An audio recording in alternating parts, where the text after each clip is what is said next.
Hi, everyone. Please subscribe to the channel. I really appreciate it. Thank you. So I think it's pretty obvious that September 2025 has been a really difficult month for those of us who are interested in living in a democratic country and, to the greatest extent possible, living in a democratic world. And the first thing I'll say about that, which I can refer to as a kind of meta level, is something I've said quite a few times, which is that the astrological cycles reflect patterns that tend to show up in the world approximately every 80 years as a result of the Uranus and Neptune cycles, planetary cycles that are very, very important in describing the world, and especially the modern world, essentially since their discovery. Uranus was back in 1783, in that range, and Neptune in 1845 or so. And so, for example, you have the mirror effect of the Civil War of the 1860s. These planets are exactly in the same place. History tends to, as they say, at minimum rhyme, if not always repeat. And then there is the fact that the next 80 years takes us into the 1930s, 40s, and again, the world was in great turmoil. And we're seeing kind of a blend of that because where Neptune and Uranus are, for sure for the US, mirror the intense division the country is traversing. But, the Uranus cycle is approximately half of the Neptune cycle. So then it's actually the one that is every 80 years. With Neptune, you're getting the half cycle. So long story short, now we're dealing with both problems because we're seeing all kinds of instability throughout the world. So, for example, you see recent news with Russia and its forays into Poland, then some alarm happens about it, and now today it was Estonia, and they're mobilizing their jets to push back on Russian incursions. Russia itself is in the midst of a war. Then you have Israel with its democracy also teetering because so many people in that country are unhappy with the way the government is transacting the war in Gaza. And then we have the US, of course, and we have Putin and North Korea, and then India aligning itself with China because of Trump's treatment, et cetera, et cetera. A lot of things are up in the air, and it's difficult. There's no question, as it was during the 1850s and 60s and during the 1930s and 40s. I don't think this one is going to be as long as those, but I would count already going all the way back to the middle of the last decade, because if you recall, the turbulence began then. Brexit was one of the first events, canary in the coal mine. Things began to build from there, where in many, many places, all of a sudden, right-wing theology, if you want to call it that, or even, in a sense, right-wing fascism suddenly seems to be attractive to people again. I continue to say that it's a cycle. It's something we have to go through. In the astrology, I mentioned Uranus and Neptune, but you also have to include Pluto because Pluto is changing signs right around now. Very recently, it moved into Aquarius, having been in Capricorn since 2008. These were bigger cycles. When there's the other planets, Pluto is 250 years. And so when a sign change happens, things tend to change in bigger ways. And you can see, we're going to focus on Pluto first in this sense, you can see the downside of this planet. Pluto itself is very strongly power-driven energy. And in fact, in the 1930s and into the early 40s was, planetarily speaking, the most important in correlating with the attempt to institutionalize fascism, which failed. And it failed in greatest measure, in this case, astrologically speaking, because of the Uranus. Uranus, as it turns out, when it's discovered in 1780, correlates pretty precisely with not only the Industrial Revolution, which was happening around that time, but also the rise in popularity of democracies. Up to that point in history, it was either barbarian rule or monarchic rule or basically emperor rule, centralized power. From that point forward, the group and the individual have power. This is the essence of Uranian energy.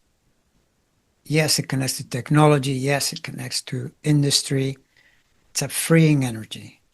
What it does is it brings the power of the person together with the power of the government, which is what democracy is at its best, but it's also very messy. As Churchill said, democracy is the worst form of government imaginable, except for all the other forms of government. And yet, it's the best way to do things because it maximizes individual creativity. Maybe you could say instead of maximizes, perhaps optimizes, because people being people, they'll never be happy. They'll want more than that, so to speak. But it optimizes that, relatively speaking, compared to the other systems. And so Uranus competing or being around when Pluto is trying to do something like manifest emperor rule, fascistic impulses, Uranus is very useful. Well, I have to tell you, Uranus is around now as well. It's a repeat in that sense of, in this case, the Second World War period rather than the Civil War, because that's more connected to the US itself. And we are seeing the shadow of this Plutonian effect right now through, number one, obviously, the administration that we currently have. And this also relates to Marine Le Pen in France, who is now at, I believe, at 40% approval. This is happening in Germany as well. There's a reverting back to some of those impulses that happened in the 1940s. And so that's the shadow energy, but it's competing with the fact that Uranus was around, which it was around then as well. Uranus returned to Gemini in those years. That's in fact, when it turned into Gemini, competition became more intense between those two planets, and Uranus was triumphant. Democracies continued to be the primary force. The same thing is going to happen now. It's just that it takes time. You know, and it's easy when you look back in history and you say, well, those were the 1920s, the 30s, the 40s.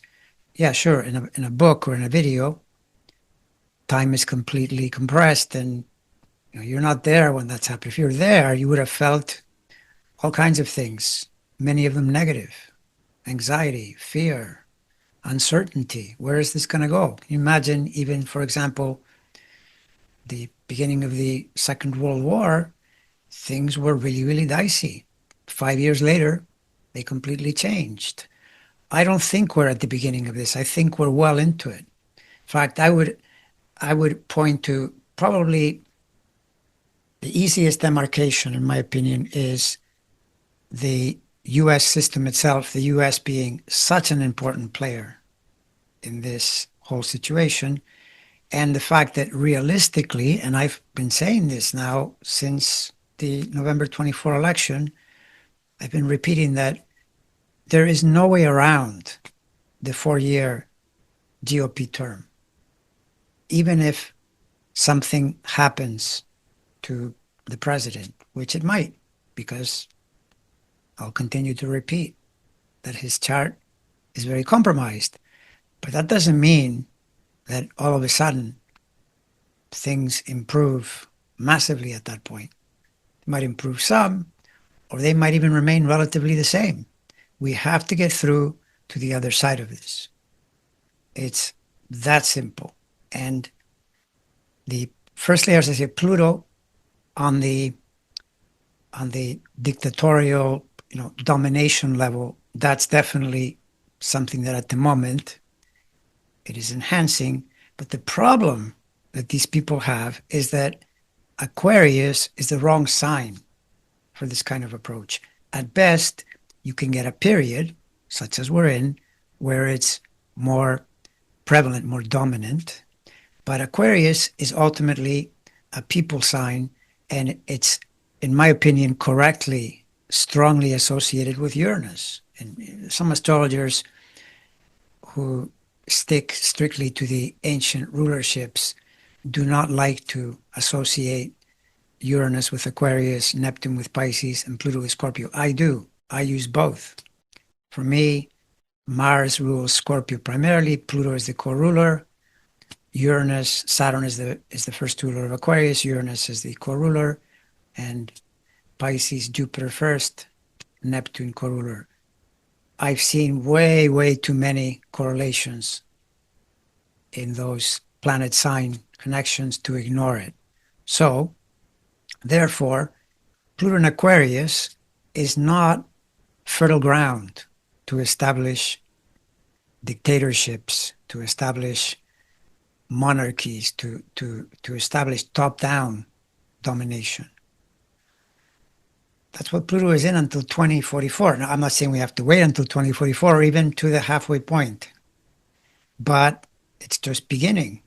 So we're getting a certain effect at the beginning. And because Uranus is returning to its original position back in 1780, this is what happens with planets. When they return to something that's important, they manifest more strongly. They come into the foreground in a big way. You're getting this strong competition between these two planets, which another interesting thing that they're doing is this thing that separate measurement in astrology, which is focusing on their declination, the way the planets are moving. They have a sign that they're in, but then you do this thing where you see how far north or south of the sun's northernmost point. Like in summer, it reaches the furthest point north. In winter, the furthest point south. Though in the southern hemisphere, that's reversed, but it doesn't matter. Those are the two points of the sun. If you see planets on either side of that, they're said to be out of bounds. They gain in intensity. Well, it turns out that right now, Pluto is out of bounds, like it was back in the Second World War period. But the problem Pluto has is that Uranus is also going into its out of bounds position, and in that sense competes with it. And my sense of this is that it wins the battle at the cost of having to travel through uncertainty, having to go through, yes, anxiety, fear, difficulty, all of that. But if you keep in mind that this is how history works, based on the astrological cycles, every so often you get turbulence. And ultimately, you can actually manifest an even better world on the other side of it. But traversing through it isn't easy. This is the same, by the way, that a person experiences in their own personal psychology. It's why understanding the cycles that you're in your own chart is invaluable, because then you know what you're in. And here's where you would say it's really literally all cycles, cycles of change, of evolution. It's just a question of knowing what you're in and how long it's going to last. Then you have this framework to understand the energy and to behave accordingly, expecting that you'll reach the other side as a better person, with more knowledge, with more understanding, with more discipline, with all of the good qualities having grown as a result. But they often grow as a result of the pressure that you're experiencing during the change period. This is what we're going through right now. And even though, if you look at recent events, particularly September 2025, two eclipses that are triggering the American chart, that are also triggering the chart of our current leader, it's a problem. And yet, I see him like a lot of these dictator wannabes, these people that want to be all powerful. They tend to have big heads, huge heads, by which I mean, of course, the psychological meaning of it. And as a result, their head gets so big, they open too many fronts. This was Napoleon's crash and burn. Or Hitler. Hitler, he might have won that war had he not fought everybody at the same time. The current guy that we're dealing with here does this all the time. He opens multiple fronts. And that alone is telling you that sooner or later, he's going to run into a major problem. But if I'm just pointing to the astrological cycles as they're happening, as they're now going to manifest over the next few months and into next year, he's going to run into more and more problems. And the primary area that is the hardest for him to surmount is the very thing that I believe holds up the US system and makes it most difficult to achieve his aims, which is nothing other than the rule of law. This is the US, Cancer country, with the sun ruling the ninth sign of law. It's what rule of law is, what we all agree has to be respected. To which I know you can reply, well, look, I mean, he's violating it. They're trying to break all the rules. Yes, they're trying. They're trying all kinds of things. But don't be fooled by what they say. Remember that he was going to invade Greenland, Panama. He was going to rebuild Gaza. He was going to do a lot of things. This guy talks a lot. This is like Mr. Message. Everything is the message. It's what he does. Some things he does, some things he doesn't. And my sense from the chart with Saturn and Neptune, especially Saturn moving into Aries, is that he's going to run into more and more problems as we go into next year, culminating in very compromised planetary energy at the time of the vote. Now, again, the comeback can be, well, he's going to manipulate the election. He's going to try to manipulate the election. He's going to try all kinds of things. I say it's not going to work. Now, in the meantime, what do you do? Well, I've said this quite a few times too. Do everything you can to remain calm. Calm yourself. Find a technique. Do something to bring about calm energy, because then you can make better decisions to protect yourself from whatever may be happening, or at least do your best to protect yourself. And then it's simply a matter of waiting it out. And in the meantime, look at this month. The eclipse is coming up now, 21st, Sunday. This is why the energy is difficult, topsy-turvy. Also, Mars isn't helping because it's still in late Libra. It'll soon go into Scorpio. That'll also change the energy, because if you think about it, Mars in a cardinal sign, surrounded by all this challenge energy, Mars moves through more quickly, but it's a harsh energy. It's harsh, it's combative, it's vulgar, it's difficult. And in Libra, it triggers all the American planets in Cancer. So Scorpio is a better sign.